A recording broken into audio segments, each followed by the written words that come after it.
Comedian Loni Love is now best known as the host of the daytime chat fest, The Real. Yes, so this weekend, she's returning to her roots and performing stand-up at the Improv in Schaumburg.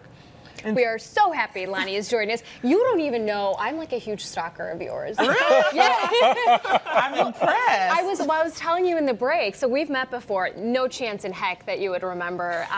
But at my previous job that I got canned from, you used to be a visitor.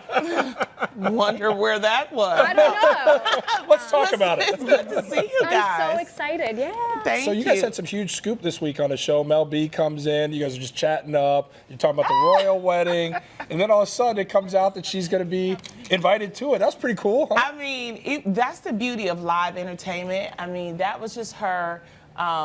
It was early in the morning. I love the royals, and so I just figured with her being from Britain, you know, I just asked her, who would, do you know anybody going to the wedding? And then she was like, I am. And I was like, what? And you know, as you know, journalists, reporters, you're like, okay, wait a minute. Does that mean that you guys are performing at the, and she was like, and I think it just totally caught her off guard. Which is great. And it was great. It was a great scoop for us. I hope her invitation doesn't get revoked. I know. Well, I think they're actually going to perform because I know that Prince Harry is a big Spice Girls fan. That's funny. So, and it did make sense. Which is to interesting, me. is so. Because I remember that they had the picture and they hadn't reunited in 7 years. Yeah. So that made me pick up on, well, maybe they're going to be performing. And so, and cool she just moment. couldn't do it. So it was great. So it was really great. So you're going to be back in Chicago performing. You've been here a ton. Love Chicago. Chicago, it's a cool town. You're a Midwesterner. Exactly. I'm from Detroit. I'm right down the street. My mom and them should be coming to the show. Mama. So what do you do when you normally come to Chicago? Of course, I have to get the pizza. I have to flirt, and I get my brown liquor. Oh, hey, gotta get that brown lick. Exactly. I have to ask you something, and tell me if this is true or not, but I read, so you worked at one of the companies where you were going through layoffs, and you said, yeah, I have a nice job, I have a nice boyfriend, but I'm unhappy. You were on the path to marriage and kids, but you said, and you kind of gave it all up. That is absolutely true. And that's why I tell people, whatever you want to do in life, sometimes you have to just step out on faith, and that's what I did. We were having a layoff one day. I used to work for Xerox. I was an engineer for 8 years, and we had a layoff, and I went to my boss. I said, please, this is a win-win situation for everybody, because I was sleeping in my car, you know, during lunchtime. So I was like, you know what? I really don't want to be an engineer. Save a job and lay me off. And that was like in 2003, never look back. Now look at me, I'm on TV. Look at it. That's so inspiring. Cool. So the casting call for the show on Aspen that kind of led you to this big break. Well, the casting call, really, that helped me because I won best comedian. Well, you would have been the best engineer. I just stuck with it. And then that got me my first HBO deal, and I've been doing it ever since. I love this because just talking a little bit more about your story, because we went to the same school, North Carolina A&T State University. Yes. And electrical engineer, a woman with beauty and brains and smart and knows how to make people laugh. Thank you. Oh, keep going. So keep going, Felicia. I know. You went after your dreams. I think a lot of people, they find themselves going the safe route or doing what their parents told them to do. And you broke away from that mid-career saying, I think I'll go be a comedian. You never know what's gonna happen. Like on The Real, I mean, I just kept talking about Idris Elba, and then eventually right before this season, I met Idris Elba. I mean, that's what you guys good looking in person. Put it out there. Yeah. Oh my God, he's so dreamy. He's like you. Tell me about it. You know, He's a little short. No, it's just Jordan. Go ahead. Tell me about Idris.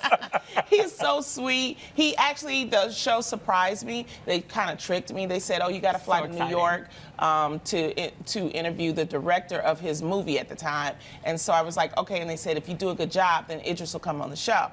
So I was like preparing all these director questions and everything. And then in comes Idris. And I was talking about him for the past 2 years. It was great. It was He's a great smiling moment. bigger. He looks really happy to be there too. So I know. it looks like a mutual, He was such a sweetie. adoration. He's so sweet. He's got something on me. He's got a British accent. I can't. Now he's engaged. Oh yeah, I saw that. So But not married. So. Yeah, not married. It's over now. It's over. I declared Chadwick Boseman is my new crush. Yeah, he's the hot name right now. That's a good crush. So I got to ask you right now. Everybody wants to know, and you've had to answer it before. You're gonna be a late night show host at some point, right? It's just a matter. It's just a matter of time, isn't it? Loni, yes. We're working on some things. So we'll see, but that is an aspiration of yours, and it seems like whatever you hone in on, it happens. Definitely, because you can be a little spicier late night, and there are not a lot of females that have actually been able to actually do it. So I think now is the time. So we're working on it, and we'll see. Good, yeah. We're gonna speak it. Okay. Let's speak it into existence. Speaking it. Just like Put it out there. One of the biggest challenges probably has to be being a stand-up comedian and then working on a team. I mean, you're the solo star when you're up there on the mic, and then you join a panel and do a morning show. Has that been challenging for you? No, it isn't, because the thing is, with me being the comedian, I'm used to live shows. I'm used to live audiences. So when things like what happened with Mel B, you know, you're thinking always on the spot. Because you guys just became live, too. Exactly, and that has really helped me, because now they can't edit out my jokes. So. Now you got them. Now you got to keep it in. Oh my gosh.